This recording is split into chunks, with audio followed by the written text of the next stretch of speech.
नमस्कार विद्यार्थी मित्रांनो, स्वागत आहे तुमचं आपल्या यूट्यूब चॅनलवर। तुम्ही जर या चॅनलवर नवीन असाल तर सबस्क्राईब करायला विसरू नका। आज आपण पाहणार आहोत वर्ग 8वी विषय भूगोल, प्रकरण 6 भूमी उपयोजन। प्रश्न पहिला, खालील विधाने तपासा, अयोग्य विधान दुरुस्त करा। अ, खाणकाम हा भूमी उपयोजनेचा भाग नाही। उत्तर अयोग्य। दुरुस्त विधान, खाणकाम हा भूमी योजनेचा भाग आहे। आ, केंद्रीय व्यवहार विभागात कारखाने असतात। उत्तर अयोग्य। दुरुस्त विधान, केंद्रीय व्यवहार विभागात दुकाने, बँका, कार्यालये असतात।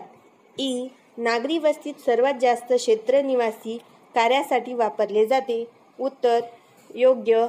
ई, ग्रामसेवक सातबाराचा उतारा देतो। अयोग्य।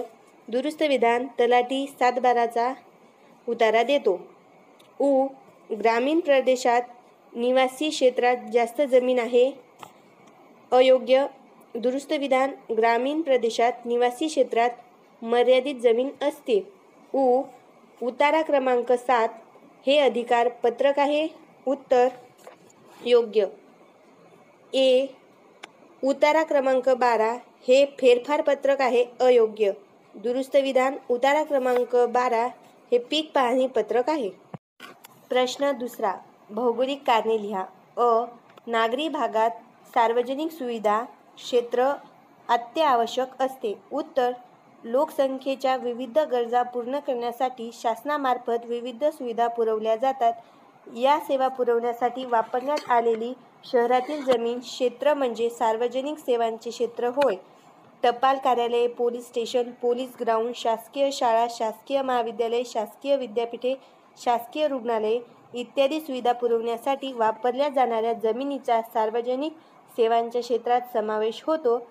सार्वजनिक सुविधा क्षेत्राद्वारे पुरवल्या जाणाऱ्या सेवांमुळे सामाजिक कल्याणात भर पडते। अशा प्रकारे नागरी भागात सार्वजनिक सुविधा क्षेत्र अत्यंत आवश्यक असते। आ, शेतजमिनीच्या नोंदणीप्रमाणेच बिगर शेतजमीन मालमत्तेचीही नोंद केली जाते। उत्तर शेतजमिनीच्या नोंदणीप्रमाणेच बिगर शेतजमीन मालमत्तेची नोंद मिळकत पत्रिकेद्वारे केली जाते। मिळकत पत्रिका प्रत्यक्षपणे संबंधित जमिनीवरील मालकी हक्क दर्शवते। शासकीय नगर भूपण विभागाद्वारे मिळकत पत्रिका दिली जाते। मिळकत पत्रिकेद्वारे सिटी सर्वे क्रमांक, प्लॉट क्रमांक, संबंधित बिगर शेत जमिनीवरील मालकी हक्क, संबंधित जमिनीचे क्षेत्रफळ, कराची रक्कम, वहिवाटीचे हक्क इत्यादी विषयीची माहिती मिळवते। अशा प्रकारे शेतजमिनीच्या नोंदणीप्रमाणेच बिगर शेतजमीन मालमत्तेचीही नोंद केली जाते। ई, भूमी उपयोजनेनुसार प्रदेशाचे विकसित व विकसनशील असे वर्गीकरण करता येते। उत्तर एखाद्या देशात शेतजमीन, माळ, रान इत्यादी प्रकारातील भूमी उपयोजन अधिक प्रमाणात असेल तर अशा देशाचा विकसनशील देशात समावेश होतो। एखाद्या देशात औद्योगिक क्षेत्र, सार्वजनिक सेवांचे क्षेत्र, मनोरंजन सेवांचे क्षेत्र इत्यादी भूमी उपयोजन अधिक प्रमाणात असेल तर अशा देशाचा विकसित देशात समावेश होतो। अशा प्रकारे भूमी उपयोजनेनुसार प्रदेशाचे विकसित व विकसनशील देश असे वर्गीकरण करता येते। प्रश्न तिसरा, उत्तरे लिहा। अ, ग्रामीण भूमी उपयोजनात शेती का महत्त्वाची असते? उत्तर भारतातील ग्रामीण भागातील बहुतांश लोकांचा शेती हा मुख्य व्यवसाय आहे।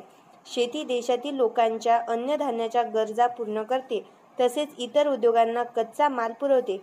ग्रामीण भागातील जास्तीत जास्त भूमीचे शेतीसाठी उपयोजन केले जाते, म्हणून ग्रामीण भूमी उपयोजनात शेती महत्त्वाची असते। आ, भूमी उपयोजनावर परिणाम करणारे घटक सांगा।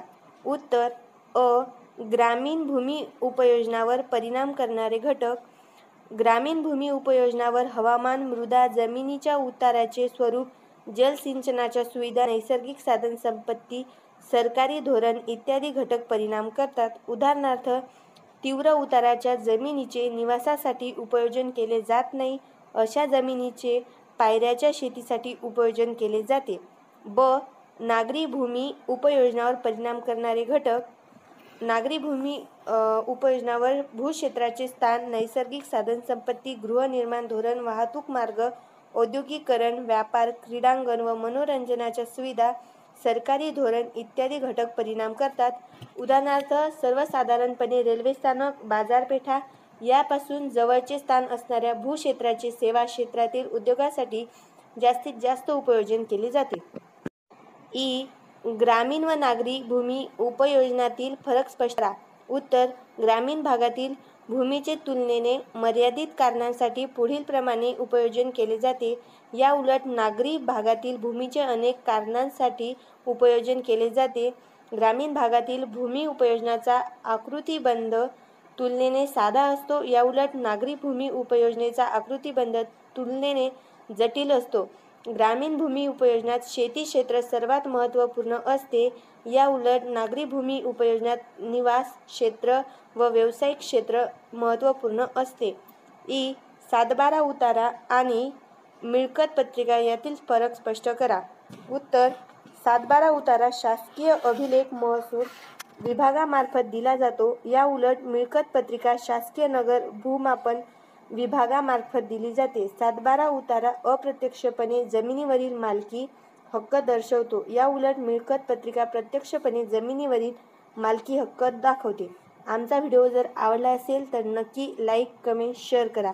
धन्यवाद.